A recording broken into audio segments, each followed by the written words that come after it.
Hello दोस्तों, घूमते फिरते में आपका स्वागत है।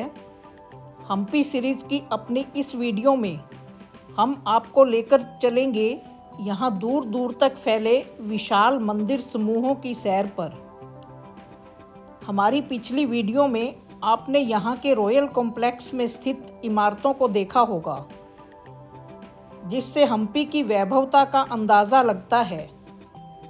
दोस्तों, भले ही यहाँ 1336 से लेकर 1565 तक विजयनगर साम्राज्य का सिक्का चलता था, लेकिन 1565 में दक्कन के सुल्तानों की संयुक्त सेना ने विजयनगर को परास्त कर दिया और हम्पी से विजयनगर साम्राज्य खत्म हो गया।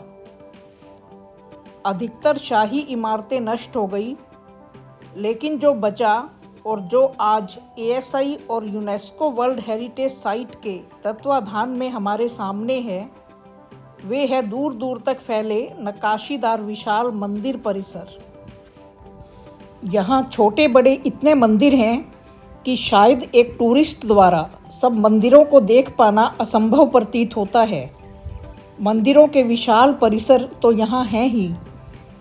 तुंगभद्रा नदी के दोनों ओर पत्थरों के बीच में स्थित अथवा गुफाओं में अनेक छोटे बड़े मंदिर या मूर्तियां दिखाई दे जाती हैं। इसलिए आज यदि हम्पी को वीरान मंदिरों का शहर कहा जाए तो कोई अतिशयोक्ति नहीं होगी।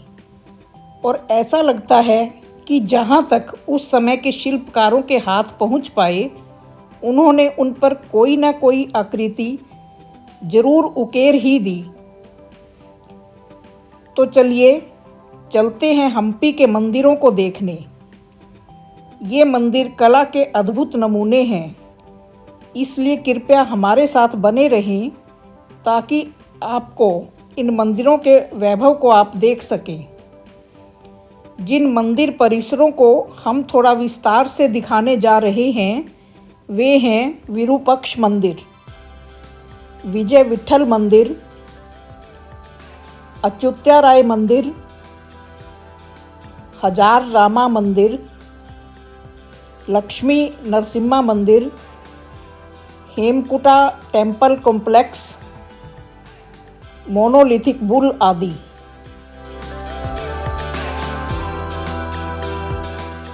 तो चलिए फिर शुरुआत करते हैं विरूपक्ष मंदिर से। दोस्तों, जैसे ही आप हम्पी के मुख्य बस स्टॉप या टैक्सी स्टैंड पर पहुंचते हैं तो पास ही एक मंदिर का बड़ा सा पीले रंग का गोपुरम अर्थात द्वार आपको दिखाई देता है। यही है हम्पी का सबसे पुराना मंदिर विरूपक्ष, और एकमात्र ऐसा मंदिर जहां आज भी न केवल पूजा अर्चना की जाती है, बल्कि दक्षिण भारत के प्रमुख आस्था स्थलों में से एक है। जैसे ही हम इस मंदिर की ओर बढ़ते हैं, रास्ते में दोनों ओर पत्थरों के स्तंभों पर टिके ढांचे दिखाई देते हैं, जो कि उस समय के बाजार होते थे। प्रमुख मंदिरों के सामने विशाल बाजार होते थे ताकि पूजा अर्चना के साथ साथ लोग व्यापारिक लेन देन भी कर सकें। यह मंदिर पंपापति विरूपक्ष अर्थात शिवजी को समर्पित है, और पंपा जो है वह पार्वती का ही एक रूप है। वैसे तो यह मंदिर 7वीं सदी में बना बताया जाता है, लेकिन इसका विकास विजयनगर साम्राज्य के दौरान हुआ। इसके बाद जैसे ही हम मंदिर के प्रवेश द्वार से अंदर जाते हैं तो हमारे सामने एक बड़ा सा प्रांगण होता है। इस प्रांगण में बाईं तरफ रसोई घर बना हुआ है और सभा मंडप भी बना हुआ है, ताकि लोग बाहर से आकर थोड़ा विश्राम कर सकें। मंदिर के बीचों बीच एक दो मूर्तियां भी दिखाई देती हैं।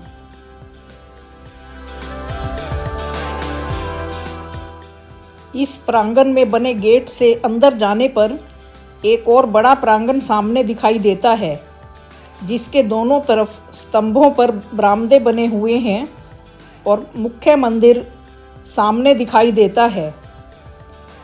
इस प्रांगण के बीचों बीच 4-5 वेदियां बनी हुई हैं, जिनमें एक नंदी स्तंभ है, ध्वजा स्तंभ है, दीप स्तंभ और बलि पेटी आदि दिखाई देती हैं। परिसर में बाईं तरफ एक विशाल हाथी भी दिखाई देता है। इन स्तंभों पर कारीगरी देखते ही बनती है। मंदिर में शिवजी और पार्वती के विवाह समारोह को दिखाया गया है। इसके अतिरिक्त भी अन्य पौराणिक कथाओं पर आधारित चित्र शिल्पकारी की गई है।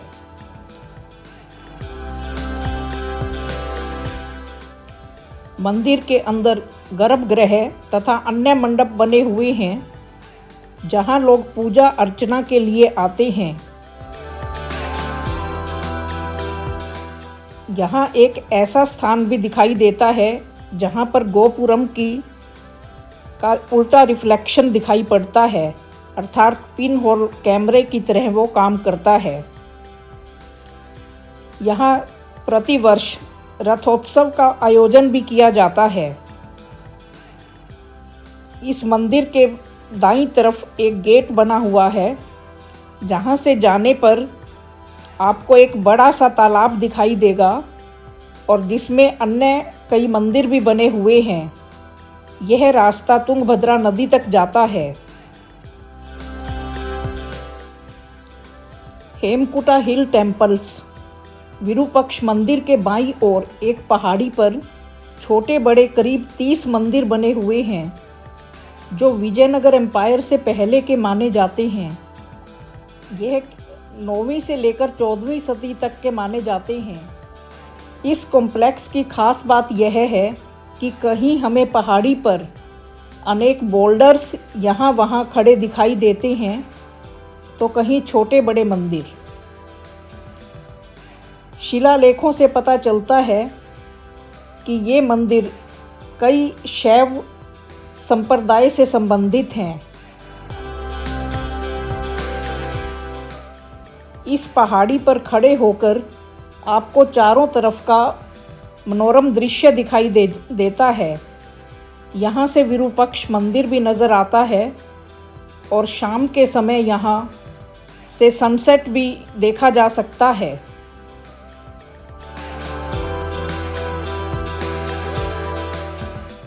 दीप स्तंभ, पानी के कुंड तथा पत्थरों से बनाए गए ढांचे आपको इधर उधर दिखाई दे जाएंगे। इसके अतिरिक्त चट्टानों पर स्थान स्थान पर उकेरी गई मूर्तियां भी दिखाई दे जाती हैं।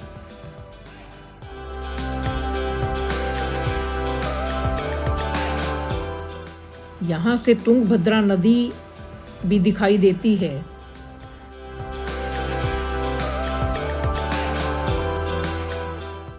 विरूपक्ष मंदिर से करीब 3 किलोमीटर की दूरी पर तुंगभद्रा नदी के किनारे पर बना है विजय विट्ठल मंदिर। यह मंदिर हम्पी में स्थित अनेक मंदिरों में से सबसे अधिक कलात्मकता से बना हुआ है। मुख्य द्वार से प्रवेश करने पर यह मंदिर करीब 1.5 किलोमीटर अंदर बना है, इसलिए यहाँ ई रिक्शा का भी इंतज़ाम किया गया है, जिससे 10 रुपये की टिकट के साथ आप यहाँ तक पहुँच सकते हैं। मंदिर के अंदर जाने के लिए भी टिकट लगती है। जैसे ही आप मंदिर के अंदर प्रवेश करते हैं तो एक बड़ा कॉम्प्लेक्स आपको दिखाई देता है। इस कॉम्प्लेक्स के अंदर कल्याण मंडप, ध्यान मंडप, भजन मंडप, सभा मंडप और नवरंग अर्थात संगीत मंडप आदि बने हुए हैं। इसके अतिरिक्त यहाँ पर रसोई घर भी बना है। यह मंदिर कृष्ण को समर्पित मंदिर माना जाता है। इस मंदिर की विशेषता है यहाँ का गरुड़ मंदिर, जो कि एक रथ के आकार में बनाया गया है और मुख्य मंदिर के सामने बना हुआ है। यह मंदिर कोणार्क के सन टेम्पल के तर्ज पर बनाया गया है, जो कि एक रथ के आकार का मंदिर है। 50 रुपये के नोट पर इसी मंदिर की तस्वीर भी अंकित है।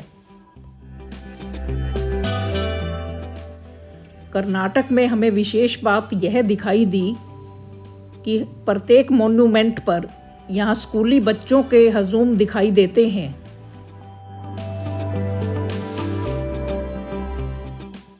यह मंदिर कब बना, इसकी विद्वानों की कोई एक मत नहीं है, लेकिन वे इसे 16वीं सदी के आरंभ में बना बताते हैं। यह मंदिर श्री कृष्ण को समर्पित माना जाता है।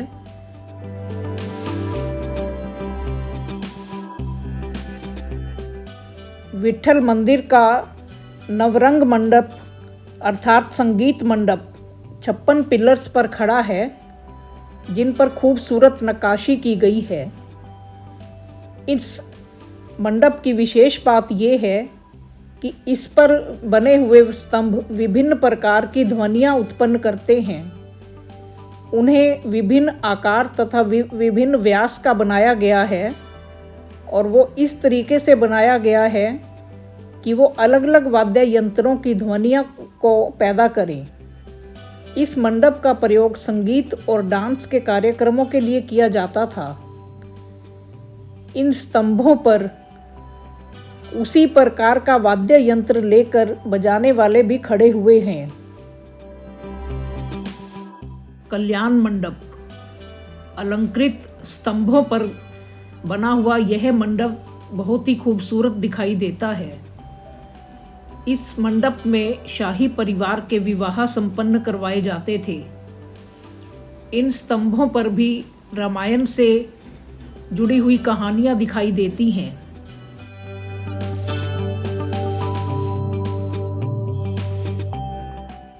उस समय की इन कलाकृतियों को देखकर आप अंदाजा लगा सकते हैं कि विजयनगर साम्राज्य कितना वैभवशाली रहा होगा।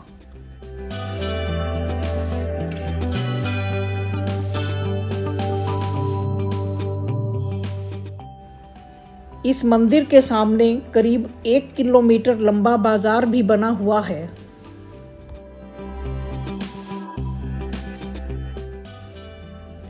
लक्ष्मी नरसिम्हा मंदिर एक चट्टान से बनी लक्ष्मी नरसिम्हा की विशाल मूर्ति यहाँ पर स्थित है। यह मूर्ति विजयनगर की मूर्ति कला के चरम को दर्शाती है। हम्पी का वर्णन करते समय अक्सर उग्र नरसिम्हा की मूर्ति का चित्र हमारे सामने आ जाता है। यह मूर्ति 6.7 मीटर ऊंची बनी हुई है। इस मूर्ति के बगल में ही एक बड़वा लिंग अर्थात सबसे बड़ा लिंग का मंदिर बना हुआ है। यह लिंग 3 मीटर ऊंचा है।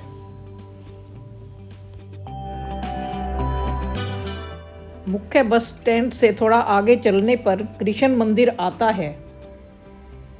शिलालेखों से पता चलता है कि 1515 में श्री कृष्ण देव राय द्वारा उदयगिरी अभियान के दौरान श्री कृष्ण की मूर्ति को यहाँ स्थापित किया गया था। इस मंदिर में उनके बाल रूप को दर्शाया गया है। मंदिर के गेट पर मूर्तियाँ बनी हुई हैं और जैसे ही हम मंदिर में प्रवेश करते हैं हमें एक बड़ा प्रांगण दिखाई देता है, जिसमें बिल्कुल सामने मुख्य मंदिर बना हुआ है तथा इसके दोनों साइड पर बरामदे बने हुए हैं। और यहाँ के मंदिरों की खास बात यह है कि एक ही मंदिर में कई मंदिर भी बने हुए होते हैं। यहाँ बने स्तंभों पर विष्णु के 10 अवतारों को दर्शाया गया है। इसके अतिरिक्त यहाँ पर श्री कृष्ण की लीलाओं को भी दिखाया गया है। इसके स्तंभों पर की गई कारीगरी देखते ही बनती है। जहाँ पर मंदिरों में पत्थर के खंभों का इस्तेमाल किया जाता था, वहीं गोपुरम पर छोटी ईंटों और प्लास्टर का इस्तेमाल किया जाता था। गोपुरम पर श्री कृष्ण देव राय के उदयगिरी अभियान को भी दिखाया गया है।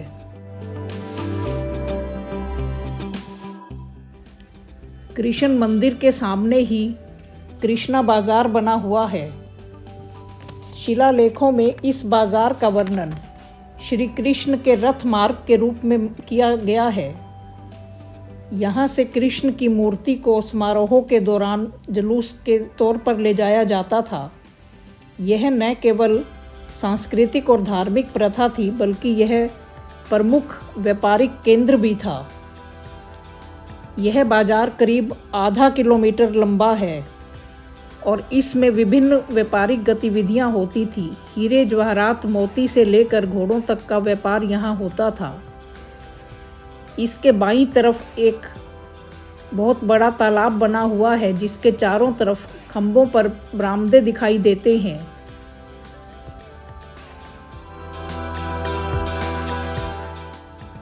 भूमिगत शिव मंदिर, इसे प्रसन्न विरूपक्ष के नाम से भी जाना जाता है। इसका निर्माण भूमि तल से नीचा होने के कारण यह रेत में दब गया था, जिसे बाद में खुदाई में निकाला गया और इस कारण इसके कई हिस्सों में पानी भी भरा रहता है। 1513 के एक शिलालेख में इस मंदिर को कई गांवों प्रदान किए गए। इस दौरान श्री कृष्ण देव राय का राज्य था। हजार रामा मंदिर, रॉयल कॉम्प्लेक्स के अर्बन कोर के पश्चिमी हिस्से में बना हजार रामा मंदिर राम मंदिर के रूप में जाना जाता है। यह शाही परिवार के उत्सवों का मंदिर कहलाता था। इस मंदिर की बाहरी दीवार पर दशहरा तथा होली से संबंधित आकृतियां बनी हैं। दीवार के भीतरी हिस्से पर हाथी, घोड़े व सैनिकों के चित्र दिखाए गए हैं। दशहरा उत्सव को भी दिखाया गया है। रेसलिंग करते हुए सैनिक दिखाए गए हैं। संगीत के कार्यक्रम भी उकेरे गए हैं। मंदिर में राम, लक्ष्मण, सीता तथा शिव पार्वती के चित्र भी बने हैं। इस पर पूरी रामायण अंकित की गई है। इस मंदिर में कारीगरी देखते ही बनती है। इस मंदिर में काले पत्थर के स्तंभों का इस्तेमाल किया गया है, जिन पर की कई चित्र भी उकेरे गए हैं।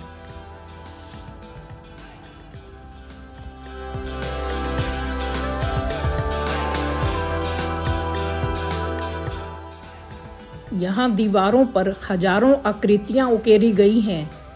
शायद इसीलिए इसे हजार रामा मंदिर के नाम से जाना जाता है।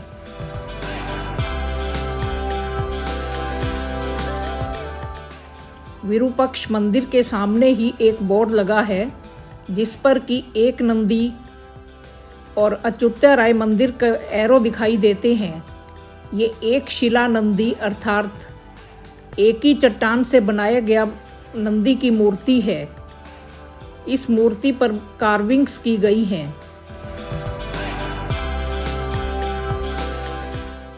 अच्युत्य राय मंदिर तक जाने के वास्तव में दो रास्ते हैं। एक तुंगभद्रा नदी के किनारे से गुफा से होकर जाता है और दूसरा यहाँ नंदी के साथ से पहाड़ी से होकर रास्ता जाता है। इस पहाड़ी रास्ते में आपको बोल्डर्स दिखाई देंगे और जगह जगह झाड़ियाँ उग आई हैं। यह रास्ता सुनसान है, लेकिन खूबसूरत रास्ता है यह। इस पहाड़ी से आपको अच्युत्य राय मंदिर के पूरा कॉम्प्लेक्स भी दिखाई देता है।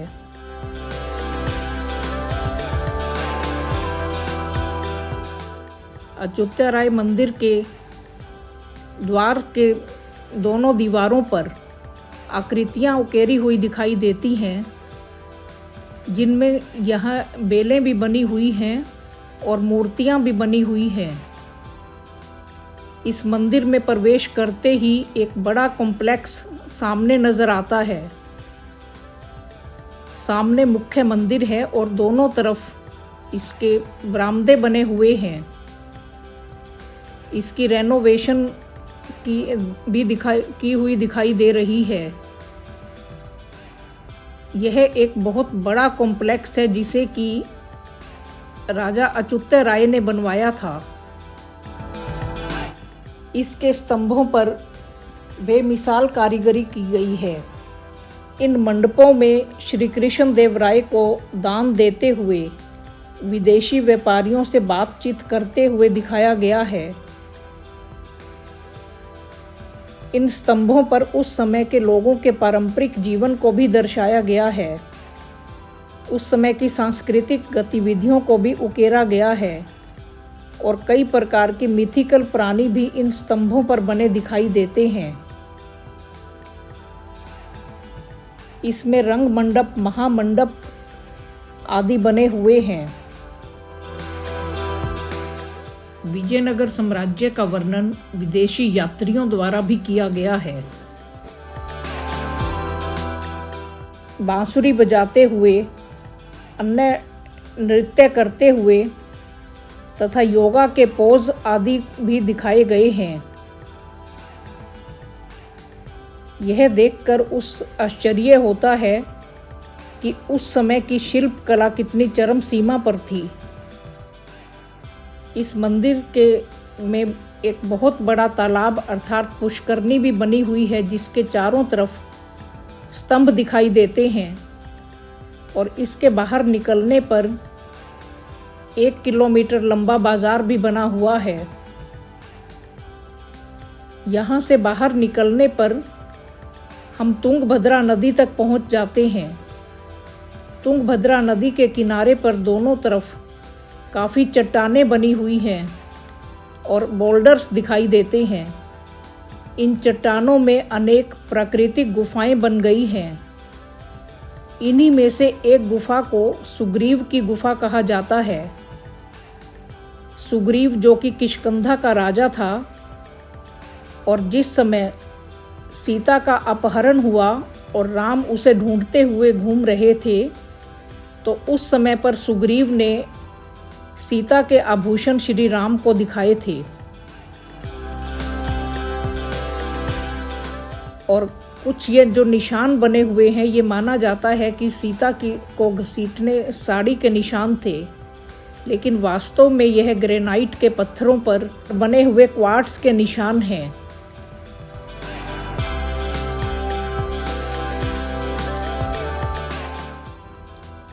यहाँ चट्टानों के साथ ही तुंगभद्रा नदी के दोनों तरफ अनेक संरचनाएं दिखाई देती हैं, जिनमें कोटि लिंग अर्थात 1000 लिंग उकेरे गए हैं। विष्णु के दशावतार संरचनाएं भी दिखाई देती हैं। ऐसा लगता है कि जहाँ तक भी शिल्पकारों को स्थान मिला, उन्होंने वहाँ पर मूर्तियाँ उकेर दी। इसे पूरा दिखा पाना संभव नहीं है, फिर भी हमने प्रयास किया है। आशा है आपको यह वीडियो पसंद आई होगी। आप इसे लाइक और शेयर अवश्य कर दें। Thank you.